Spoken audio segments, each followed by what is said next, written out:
Good day, everyone, especially to you, Dr. Kiber. This is Jeah Rojo, and I'm going to talk about the introduction of Philippine tourism laws. So, this report covers the significance of the Philippine tourism laws and their application in real life cases, such as coral resort drowning. Through this case study, we will understand the legal responsibilities of the hotels and the businesses, the rights of the guests, and the importance of law enforcement in the tourism industry.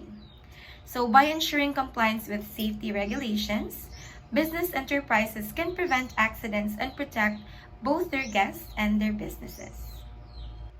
And before anything else, I will be providing first the topic outline and the objectives.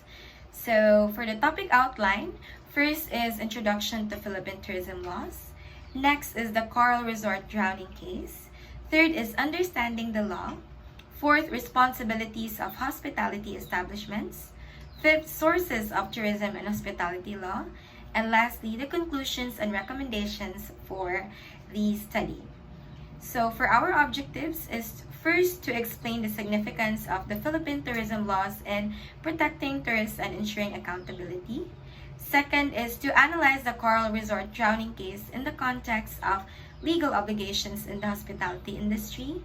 Third, to identify the rights of the hotel guests and the responsibilities of resorts in preventing accidents. Fourth, to understand the legal principles governing tourism, including negligence, liability, and consumer protection. Lastly is to highlight the sources of tourism law and their impact on travel and hospitality businesses. Ignorantia juris non excusat, which means ignorance of the law excuses no one. So this principle means that individuals and businesses cannot claim a lack of legal knowledge to escape their responsibility. So in tourism, hotels, resorts, and travel agencies must understand and comply with laws regarding safety, business conduct, and consumer rights. So failing to adhere to these laws could lead to legal liabilities, fines, or even closure. So I will be presenting to you a case study for the Coral Resort drowning. So I will be giving you an overview for what happened. So here's what happened.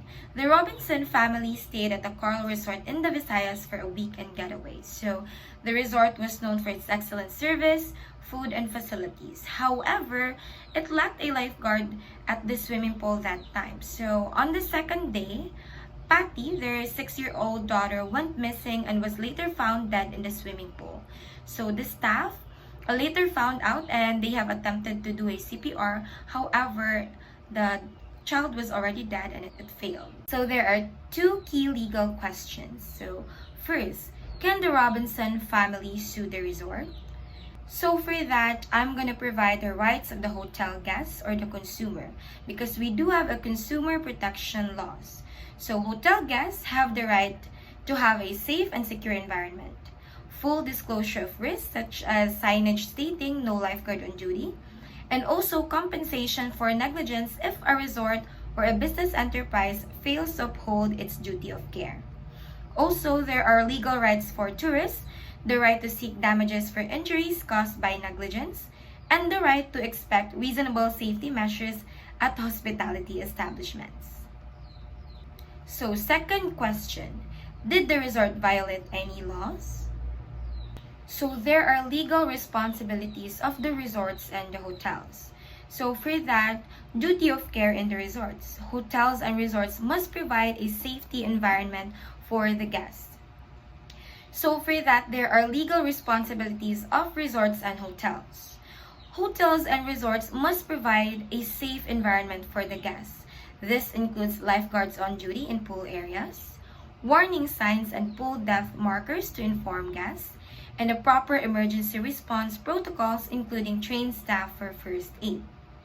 So also in this situation, there has been negligence and liability for the situation. So I will be providing to you the negligence and liability in the hospitality law. But before that, I will be explaining to you what is negligence. So, negligence occurs when a business fails to act with reasonable care, leading to injury or death. In this case, the resort may be liable if it did not provide any adequate safety measures, and if it did not inform guests about the absence of a lifeguard, and lastly, if staffs were not trained in proper emergency procedures. So here's a legal analysis for the case study. Is the resort really liable? So I'll be providing you a comprehensive and summarized evaluation based on negligence laws. So the resort may be liable if no lifeguard was on duty despite having a swimming pool. Second, no clear safety warnings were posted. Third, the staff's emergency response was inadequate. But there are possible legal defenses for the resort. First, the parents were responsible for supervising their child. Second, the pool may have had clear signage warning guests about the risk. And lastly, the drowning could have been an unforeseeable accident. So, a court will decide based on the evidence and testimonies from both sides. And for that, we can provide recommendations for the resorts and hotels for this case study. We can recommend mandatory lifeguards for swimming pools for all the time. So there will be like rotational duties for different lifeguards so that lifeguards must be present at all times. Second, emergency response training for staff. It is a must to all the staffs who are working in that business enterprise. Also, clear safety warnings and signages. And lastly, regular inspections to maintain safety compliance. So by implementing these measures, the hospitality industry can enhance guest safety, prevent legal disputes, and uphold industry standards. So what is law? Law is a system of rules created and enforced by a governing body to regulate conduct within the society. So it ensures order, protects rights, and defines responsibilities. In the tourism industry, laws govern various aspects, including hospitality, travel, consumer protection, and safety. So without laws, businesses could exploit tourists and disputes could arise without legal remedies. Tourism laws help establish standards for guest safety, business operations, liability, and ethical practices. So we do have two main definitions of law. First is the general or derecho, which means moral laws governing human conduct. Second, specific or lay, which means rules of conduct enforced by legitimate authorities. So law is really important in the tourism sector because it maintains order and safety, protects tourists and businesses, and prevents disputes and liabilities. So the relevance to the law to tourism businesses is tourism establishments must comply with regulations related to health and safety, contracts, liability, and consumer protection. So, for example, resorts must follow fire safety codes, food safety standards, and proper licensing to operate legally. And if a resort fails to meet legal obligations and an accident occurs, it cannot escape the liability by claiming it was unaware of the law. Because as what has been mentioned earlier, ignorance of law excuses no one. So for that, we do have the kinds of law and their relevance to tourism. The substantive law versus the adjective law. Substantive law, it defines the rights and duties, like liability laws. Whereas the adjective law, it establishes procedures to enforce rights, such as filing lawsuits. So the substantive law defines the rights and the responsibilities. In this case, substantive law determines whether the resort is responsible for guest safety and whether the family can sue for damages. Whereas the adjective law, it outlines legal procedures.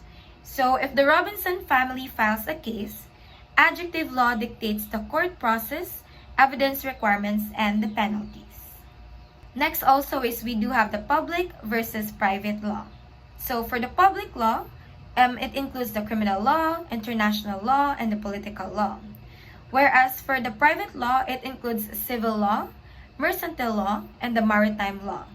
For that, for the public law, it encompasses the criminal and political law. So if the resort violated safety regulations, government agencies could investigate more and impose on penalties. Whereas for the private law, which encompasses the civil law, The family may sue for the wrongful death and negligence under civil law, seeking for financial compensation. So now, here we have the sources of the tourism law. First, we do have the Philippine Constitution. So, supreme law governing national policies. So, under the Philippine Constitution, it establishes basic rights including safety and consumer protection. Next is the statutes and legislative enactments, which encompasses civil code, labor code, and penal code. So, under the statutory laws, we do have the Civil Code of the Philippines, which covers obligations and contracts between the businesses and the consumers.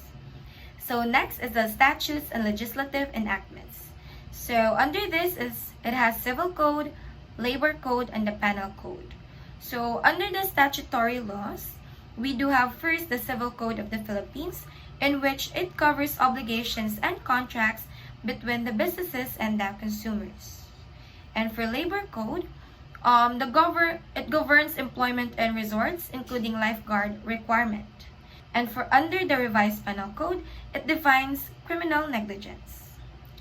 And third, we do have the administrative regulations, which are rules set by the Department of Tourism or the DOT. So for this one, the judicial decisions is together with the Supreme Court rulings set precedents on liability cases in the hospitality industry.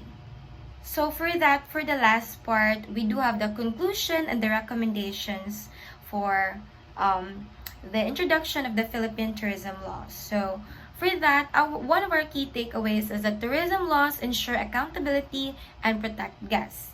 And also resorts have a legal duty to maintain safety standards, and guests must also practice due diligence.